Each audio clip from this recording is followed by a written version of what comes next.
Goodbody Health is the parent company for its main brand name, Goodbody, and its trading subsidiaries, Goodbody Wellness Limited and Goodbody Botanicals.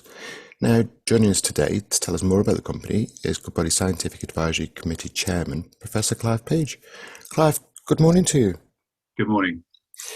Clive, how do you think the pandemic has altered the perception of people's health requirements? I think the pandemic has made everybody more aware of their health, and I think as we've seen as the pandemic's developed that some people are more at risk than others. I mean, there's clearly a risk associated with age, but I think what has become more and more apparent is that people with underlying comorbidities that maybe they didn't know they had were more susceptible to this, and I think it's made people much more aware that they need to take care of themselves and certainly think about their weight and blood pressure and the sort of things that perhaps we take for granted. Of course. So, with the stresses and the strains on the NHS, which particular areas are a focus of concern for the population at large, would you say?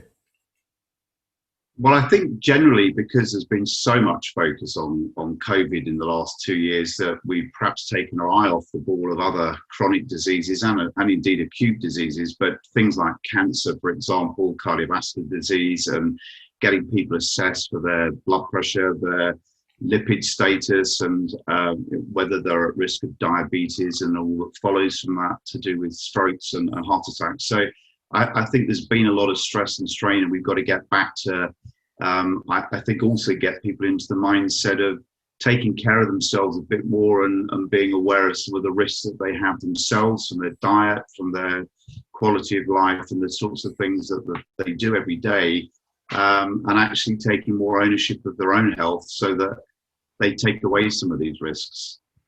Indeed. So what opportunities would you see with the Goodbody Clinic network?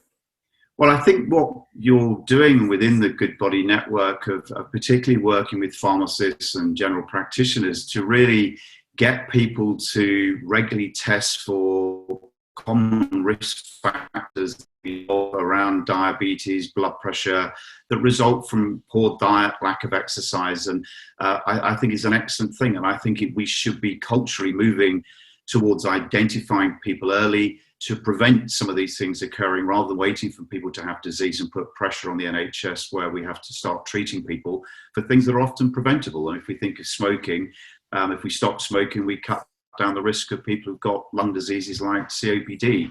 It's very much analogous to if we alter our diet and our way of life, we might actually have a lot less people ending up needing treatments for blood pressure, strokes, etc. Of course, that makes sense. Sure. How does the Science Committee contribute to the knowledge of the Goodbody Health Group? So what we've tried to do within the Scientific Committee, within the Goodbody Group, is look for opportunities for simple ways that pharmacies and general practitioners can actually help understand the health and well-being of people in the general population, identify people potentially at risk and then direct them to appropriate healthcare providers for appropriate treatment, and looking for opportunities for really credible testing systems, for example, to do that. That's important. I think there's no good offering a test if it's not validated and it hasn't got some real validation behind it. So we're trying to bring a rigorous and robust approach to anything that Goodbody does to make sure that they do it to the highest possible standard, so that the healthcare providers that rely on this information have got the best evidence in terms of the advice they give their patients. Of course. Wonderful. Okay. Talking to me today was Professor Clive Page, Scientific Advisory Committee Chair at Goodbody Health. Clive, thanks for joining Directors Talk today. Thank you.